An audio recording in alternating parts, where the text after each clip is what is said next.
Ayan mga kaibigan, mga kababayan, at bago po tayo pupunta doon sa ating main topic ay gusto ko lamang pong ipaalam sa inyo na alam niyo po ba mga kababayan na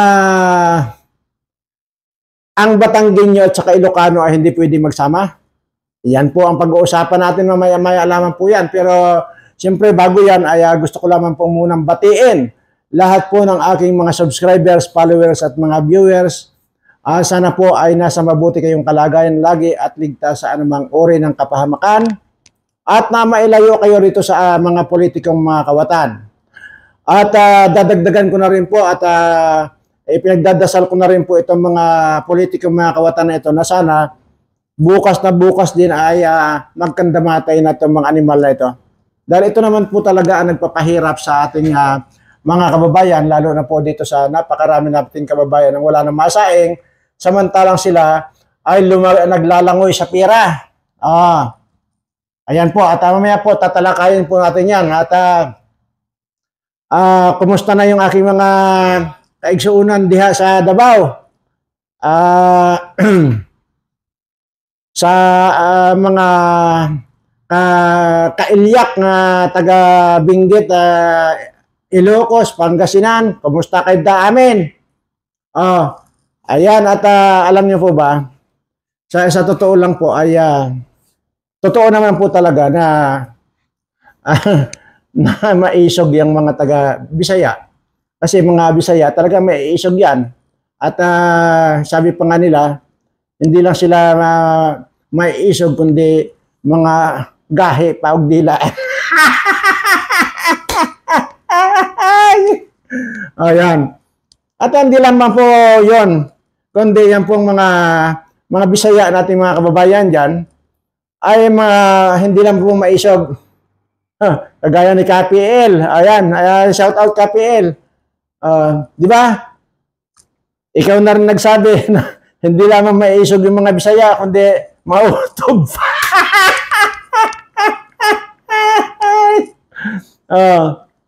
At alam niyo ba mga kababayan, tumira din kasi ako dyan sa Kone. Dyan sa Iloilo, Bacolod, Roa City na yan, tumira din po ako dyan. At para lang din po malaman ninyo, na kung dito sa mga kababayan nating mga ESID dyan sa Ilocandia, dyan po nila nilalagay ang bagoong sa kanilang baol. Kaya pagka naghanap kayo ng bagoong, sa baol nyo tingnan, nandyan po ang bagoong dyan. Yan po nila tinatago. Kung mayroon po ang ating mga kababayan dyan sa Ilocandia, ay sa parting Bisaya naman sa Iloilo na yan, ay kakaiba naman po. Kasi, tawag dito, pagka mayroon pong nagpapaanak dyan, kasi ang nagpapaanak po dyan, either midwife or hilot. Ayan. At yan pong mga hilot na yan or midwife, paglabas ng bata yan, ang tinitingnan agad yung kasarian ng bata, kung anong kasarian. Adi titingnan nila. Tapos saka sila mabibigla ngayon. Ay, sos manang! Kamahol-bahol ang moto ni Toto!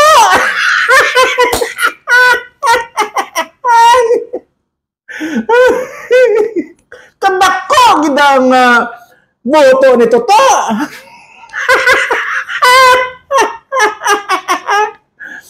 Ipamamalita yan doon sa pamamalita yan doon sa mga kapitbahay na malaki daw yung boto ng anak ni Simang. O yan. Ganyan po. Kaya may kanya-kanya pong pagkakilanlan yung bawat lugar. Ika nga. Dito naman po sa amin sa Mindoro, itong mga katutubo dito, adi yan, pag halimbawa umaga yan, bababa yan sila galing bundok. At nandyan po yan sa may tabing kalsada, sa may mga puno ng kahoy, kung saan yan may puno ng kahoy, walang ginawa dyan po magnganga. Tapos, ayan.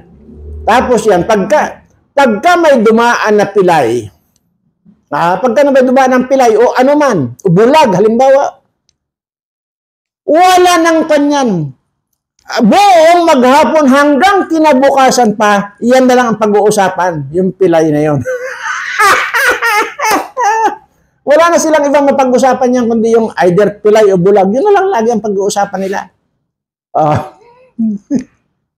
At saka yung ang communication din nila, pagka sumigaw na yung isa, kasi ang lakas sumigaw yan.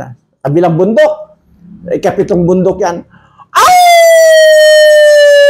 Pagkagawa, maririnig mo yung mga kogon. Hapay-hapay yan, dumadagong-dong yan, natakbuhan.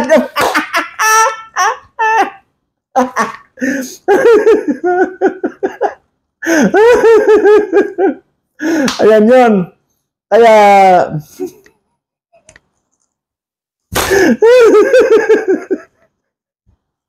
hindi, ito ba ay kinikinto ko lang dahil nga, siyempre, simulan ko doon sa bagoong.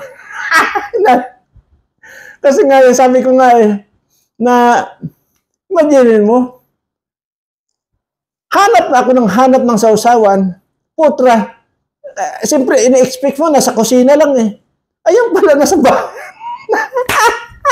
nasa baul na pala.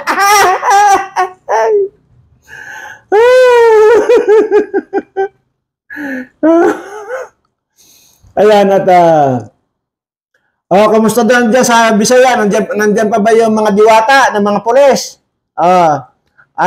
Yan mo, baka bukas ay tutusukin na natin yung mga kandyan. Yung mga, hindi naman lahat yan, siyempre. Yun lang man ang mamuno sa tutusukin na natin yan. At nakakababoy na At ito na po, at balikan po natin yung sinasabi ko sa inyo na hindi pwede na magsama ang Batanggenyo at Ilocano. Ayan. Bakit? Kasi ganito yan. Adi kasi itong Batanggenyo ay nawawala yung kanyang kalabaw. Ay di hinahanap niya.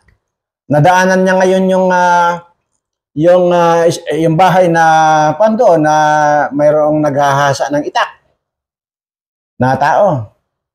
Sabi ng Batanggenyo, Manong, ikaw gay walang napansin na dumaan din yung kalabaw? Sa sagot ng naghahasa ng itak, Jay, nagpakasta, Jay. Sabing ganyan. Ay Manong, hindi ho. Hindi ho yun magpapakasta at yung kapong. Lalaki po yun. Imbagak lagarobe, nagpakasta, Jay. Imbagakon. Hindi nga ho magpapakasta yon at yung kapon yun, hindi magpapakasta. Kininam. Sabi nung, sika na tiyag damdaman, sika pet,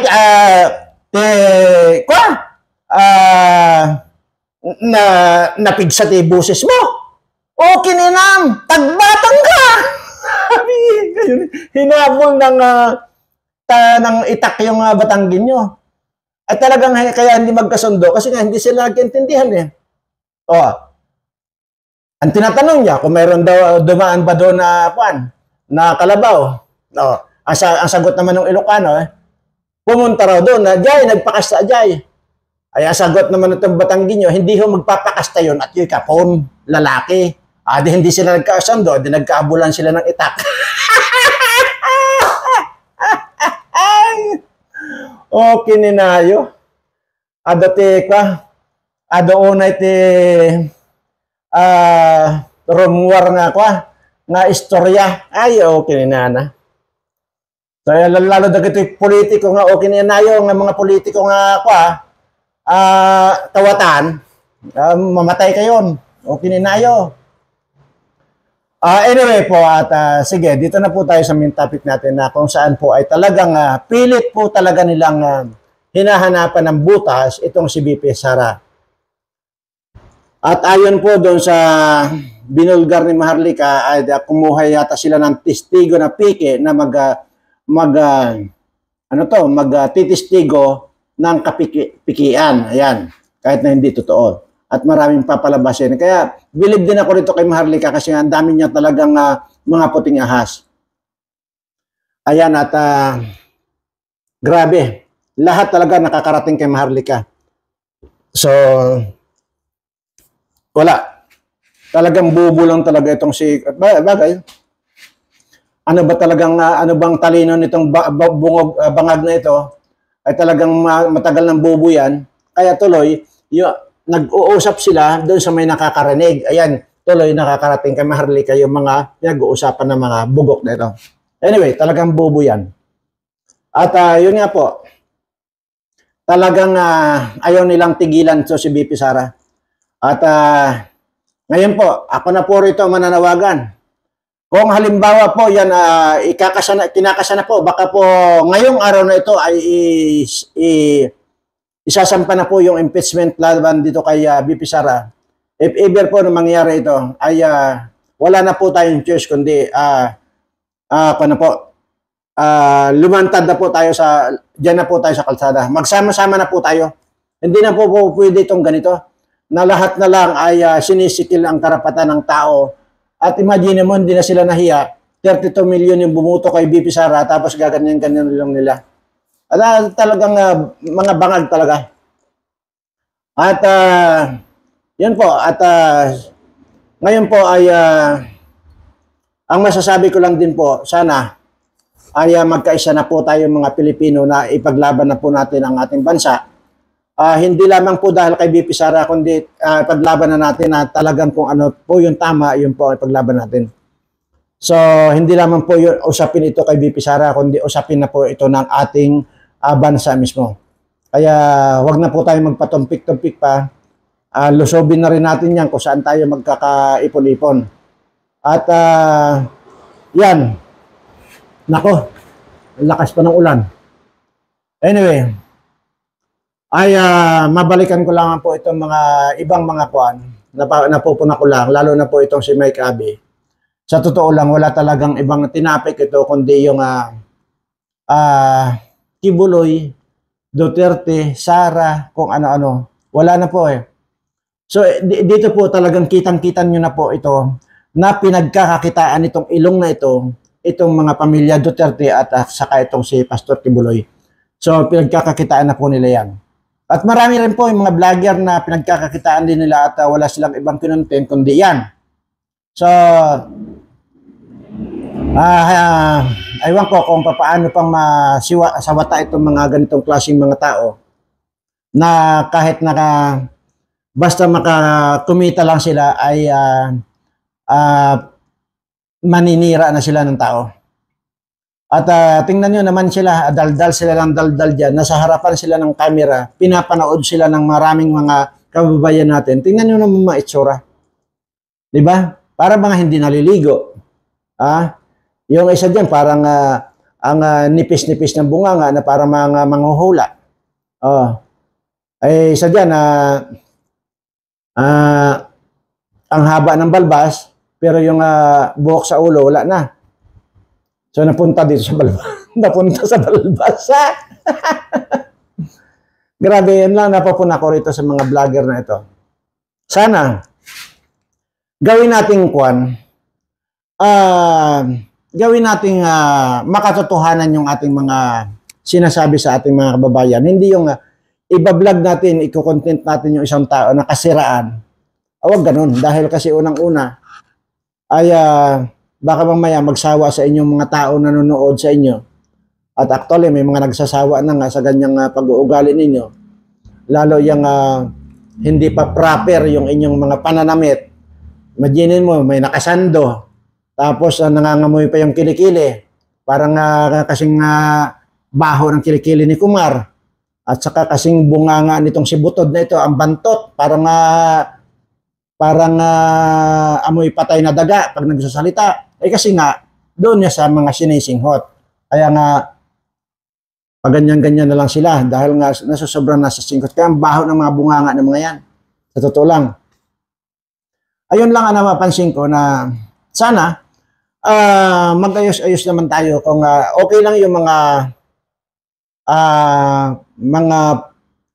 ang kinukontent nila dyan sa farm, halimbawa, ay nag-aararo, okay lang po yun. Pero yung nagko-content ka ng kadisintihan kunwari, tapos ang itsura mo, kagaya ng itsura ni Makmak na parang galing sa hukay, Anong kwan yan? Ano ang, ewan ko kung napupunayan ng ating mga viewers. Huwag ganun. Lalo na kung political vlogger ka.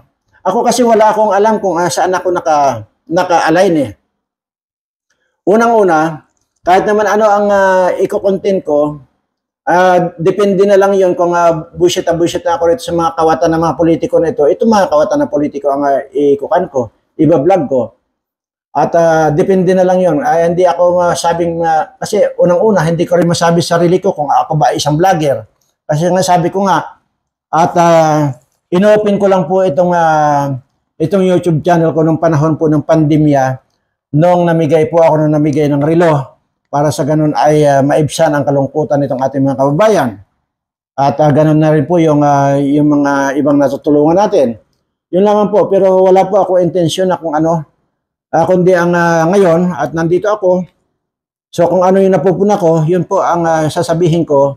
At ito na nga pala, napakaraming dapat murahin pala doon sa gobyerno ito. Dahil unang-una na yung mga politiko. Grabe kung magnakaw itong mga hayop na ito. Ito na lang ng balos-los ito, yung 20 billion. Hindi na po pinag-uusapan dito ang milyon billion na po. 20 billion. Tingnan niya. Ngayon na naman kung ano-ano na namang mga kaikikan ang nalalaman ito. Bilyones po ang ginagastos itong mga animal na ito. Bilyones din po yung nakukulimbat itong mga ito. Kaya sabi ko nga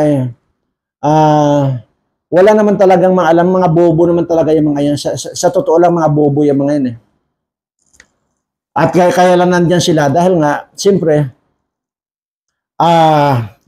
tatay nila, nanay nila nandyan.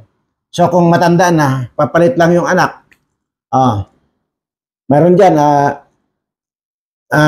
sita ng sita dito sa pamilya Duterte. Mayroon na raw si Sara. Mayroon na raw si Baste. Mayroon na si Pulong. Mayroon na si President Duterte. 4 na raw yan. O bakit? Siya lang ba ang mayroong ganyan? Hindi ba't ito si Rapi Tulfo? Ilan sila? Si Rapi Tulfo, Erwin Tulfo, Jocelyn Tulfo, yung anak ni Tulfo na si Rap Tulfo. 4 din po sila. Ano yung magkapatid na paano yan? Na Cayetano. Di ba? Si Alan Cayetano at si Pia Cayetano. Di ba? Ito pa ang kwan. Isa pa ito, si Jonggoy na ito. Si Jonggoy at saka itong isang paano ito? JB. Na namumutla na rin. Ay baka yan ay may kwan na rin. May tama na rin siguro yan. Namumutla na. Yung mga yan, tingnan nyo. Tapos, pupunahin nyo itong sa mga pamilya Duterte. Talagang mga kwan kayo mga gonggong talaga itong mga animal na ito. Kaya nga, minsan dito hindi ko napipigil yung sarili ko na maghamon dito ng patayan dahil nga sa buwisit ko sa mga hayop na ito Pero hanggang ngayon, wala pa namang pumapato sa hamon ko. Patusin yun lang para magkaalaman tayo mga hayop. Kayo, kahit anong klaseng laban, kung ganun na lang, diyan sa Luneta tayo, para tapos kukuha tayo ng mga international media, kasi itong mga media natin dito, mga may tape ng bunganga, wala na. International media ang imbitahin natin dito, magpapatayan tayo dyan. Yung mga kawatan dyan ng mga politiko, sige nga, subukan nyo masibirana. At para magkaalaman na tayo. Pero I'm sure na hindi papatos yan kasi kung papatos yan, hindi na makakapagnakaw nito kasi talagang tutudasin ko itong mga animal na ito oras na tinanggap nila yung hamon ko. Tudas ito, 10 segundo lang tudas yung mga yan. Maniwala kayo sa akin. Kahit lahat yan sila ng mga kawatan, kahit pa iumang na nila sa akin kahit anong klaseng barel. Ako wala akong hahawakang barel. Pero 10 segundo lang hahapay sa akin itong mga animal na ito. Sige daw. Kaninyo. Tanggapin nyo itong hamon ko. Isa pa, mayroon isang congressman na. Mapapansin nyo sa mga hearing, napakabigat yung mukha. Sobrang bigat yung mukha. Ang laki ng problema. Siguro, nakukonsensya na siya sa mga ninakaw niya. Ito, grabe ang mga limbat tong hayop to. Kaya nga, ito mga ito, pag nagkataon na mapunta ako dyan sa gobyerno, kung ano man yung position na mapuntahan ko, either i-appoint ako ng mga susunod na presidente, ito yung mga tutudasin ko mga kawatan ng mga politikong ito. Tingnan nyo, makikita nyo yung pagmumukha. Talagang ang bigat-bigat ng kwan. Talaga nakakumot, nakakulubot yung mukha na hindi mo maintindihan nga, parang walang ka ligaligaya sa buhay. Kasi nga, unang-una, dinadamdam na siguro yung nilagay natin na pinasak natin na karayom dyan sa lalamunan niya. Pangalawa, yung nakukonsensya na sa mga ninakaw niya pagkarami-rami. Ito, sabi ko nga, ipagdasal nyo lang, sabi ko nga, na huwag ako mapunta sa gobyerno. Dahil pag napunta ako dyan, lalo na kung sa DILG ako, halimbawa, i-appoint ako ng sinong mananalong presidente, DILG ako, tutudasin ko itong mga animal ito. Maniwala kayo sa akin. Bago naman magkaroon ng kaso, ay kung tudas na ito, wala na. Di ba? Okay na, saka na pag-usapan yung kaso na yan. Hindi ko iniisip yung mga kaso na yan eh. Ang mahalaga rito sa akin ngayon, yung matudas ko ito yung mga nagpapahirap sa mga kababayan natin. Ito, yung talagang piste sa lipunan. Ito yung mga hayop na wala sa kahayop-hayupan. Ito yan. Pero nakalista na naman dito lahat. Pero napakarami, halos lahat. Napakarami man nakalista rito. Pero lahat ito tutudasin ko, tingnan nyo. Or sabi ko nga sa inyo, subukan nyo lang. Paramihin to subscribers ko. Yun yung lagi kong sinasabi. Dalawa lang ito. Either pag pinarami nyo itong subscriber ko, either papasukin ko ang politika, or baka ipamahagi ko na yung mga kamuting dilaw ko rito. Ganun lang yun. Matagal ko na sinasabi yan. Pero wala eh. Okay lang yan. Walang problema. At least mananatili dito sa akin yan. Kahit ikamatay ko yan, hindi nyo mapapakinabangan yan. Ganun lang. Wala akong pakialam. Pero ang sinasabi ko lang dito, ang talagang main purpose ko talaga rito, sana, na maparami subscriber natin para baka pwede na nating ilaban yan kung sakalit darating yung halalan. Pero ngayon 2025 malabo po kasi napaka-kaunti lang yung subscriber natin. At sana sa 2028, bago dumating ang 2028 at makita natin na kaya na nating ilaban, sige, lalaban na tayo. Sabi ko nga po sa inyo, wala po akong interest sa politika. Unang-una aanhin ko yung politika. Ang politika, nandyan lahat ng kademonyuhan. Hindi ako makakapunta sa langit kung itong mga demonyong ito ay nandyan. Kaya bago ako pupunta ng langit, gusto ko malipol itong mga animal na ito. Maniwala kayo sa akin, harap-harapan yan, tutudasin ko yung mga yan. Harap-harapan yan, baliin ko ang mga liig ng mga yan. Tingnan ko lang. Pagka pamarisan pa yun ng mga susunod na henerasyon kung binali ko na yung mga liig na nakatingala na yung mga liig nila. Sige. Sa tingin ninyo, kung baliin ko yung mga liig nila, patingalain ko doon sa nakatingala na lang silang ganyan, sa tingin nyo, sa susunod ng mga henerasyon, may magnanakaw pa?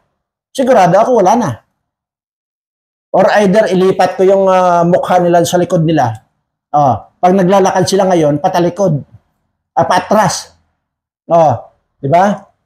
Sa tingin niyo may magnanakaw pa? Tapos yung mga marami ng kinulimbat na mga tulisan ng mga kongresista at mga senador diyan. Pagka pinutulan ko kayo ng liig yung mga kawatan na yan, at makikita na yung mga susunod na henerasyon ng mga politiko yan, sa tingin nyo may magnanakaw pa? Palagay ko wala na. Isa-isahin natin i-video yung mga animal na kung paano ko gilitan ng liig yung mga yan. Sige nga, sa tingin nyo may magkukan pa? May gagawa pa ng ganyan? Sigurado ako wala na. Ngayon, kayang-kaya nila ngayon gumawa ng ganyanan dahil lahat sila, lahat binayaran na eh. Ultimo nga media, di ba? Bayad na. Oh. Kaya ano pa mangyayari dito sa ating bansa kung ganito ng ganito? Kaya kung ito ay matutuloy itong impeachment na ihahayin itong mga ungas ng mga kongresista nito, wala na, mag-people power na tayo. At sabi ko naman sa inyo, sige, at pag nandiyan na tayo, at ayaw ko magsabi rito kung ano yung susuporta ko sa inyo. Dahil baka sabihin nila na nanghihikayat ako rito. Hindi po. At wala na. Wala na talagang pag-asa ang Pilipinas hanggat iyan mga yan ang nakaupo dyan. Tingnan mo itong alting ko na ito, na isa rin palang singhot itong animal na ito. Katanda-tanda na. Oh. Ilang taon na ba ito sa BBM na ito? Nasa 70 na rin yata yan. Ay 60 something. 65 ba or 67? Oh. Ang tanda-tanda na, nagbibisyo pa rin ng ganyan. Grabe. Kaya ang babantot ng mga bunganga itong mga animal na ito eh.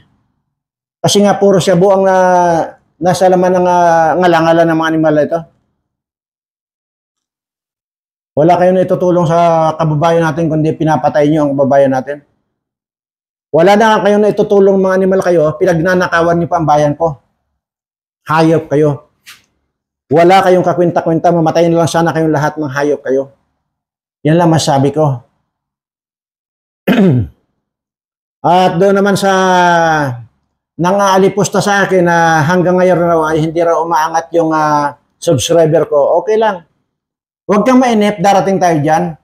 At actually, sinumbong na kita doon dito sa mga viewers ko. Palibasa, ito yung mga noong nakaraan na mga kababayan nung sinumbong ko sa inyo na yung may nanglalait niya sa akin na binubully niya ako na hindi ko pa raw naaabot yung kahit 100,000 man lang daw na subscriber ko. Ay, bakit ba pinoproblema mo? Hayaan lang natin yan. Marirealize din balang araw nitong mga viewers ko kung sino ang karapat-dapat na i-subscribe. Ikaw ba o ako? Ganun lang. Sabi ko sa inyo, hindi pa man ngayon, pero darating ang araw, lahat ng Pilipino, maging sa buong mundo, magsusubscribe dito sa Birano Live Studio TV. Tandaan ninyo yan. Bakit? Sa kanyo naman laman. Pag nandyan na. Pag nakapag-subscribe na kayo. Ganun lang kasimple yun. Anyway, inaulit ko lang po doon sa mga vlogger na dugyot. Ipinapakita lang talaga ninyo yung pagiging dugyot ninyo sa haharap kayo sa camera, mapapanood ng mga maraming tao, ganyan ang mga suot ninyo. Parang hindi lang basahan eh. Magbihis-bihis naman kayo. Total may kita naman kayo. Magbihis-bihis kayo ng maganda-ganda man lang.